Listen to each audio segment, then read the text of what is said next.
I am confused. Being philosophically consistent and being a very honest person, I'm sure you can tell me where God came from.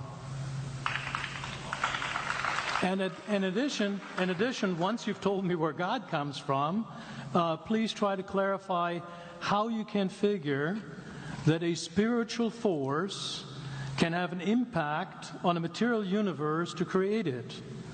I think that some years ago we already talked about that kind of thing in philosophical circles at any rate, by posing the question, if angels are made of spiritual matter and a pen is made of material matter and spiritual matter displaces no space, how many angels can dance on the tip of a pen? I have a sense of sort of reversal experience here, but please do, go ahead. You got 5 minutes. Now, I just want to know which question. That's all right. You may take the rest of the minutes. We're supposed to do one question at a time. Which one would you like? That was part of the format for the debate. So which question? I want you to fill in the story of the rest of the beginning of the universe. God, spiritual matter, impact on material matter. Okay. So 2 questions. All right. Go ahead.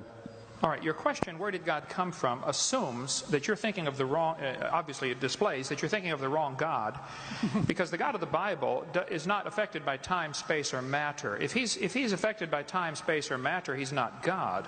Time, space, and matter is what we call a continuum. All of them have to come into existence at the same instant, because if there were matter but no space, where would you put it?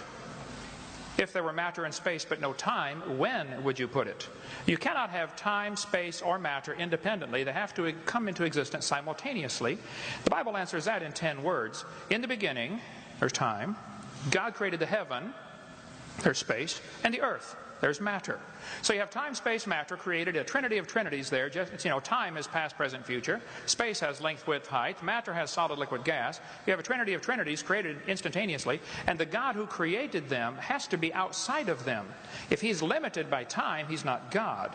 The guy who created this computer is not in the computer. He's not running around in there changing the numbers on the screen, okay? The God who created this universe is outside of the universe. He's above it, beyond it, in it, through it. He's unaffected by it. So the concept that a spiritual force cannot have any effect on a material body, well then I guess you'd have to explain to me things like emotions and love and hatred and envy and jealousy and rationality. I mean, if your brain is just a random collection of chemicals that formed by chance over billions of years, how on earth can you trust your own reasoning processes and the thoughts that you think? Okay, so your question, where did God come from, is assuming a limited God. And that's your problem. The God that I worship is not limited by time, space, or matter. If I could fit the infinite God in my 3-pound brain, he would not be worth worshiping, that's for certain. So that's the God that I worship. Thank you.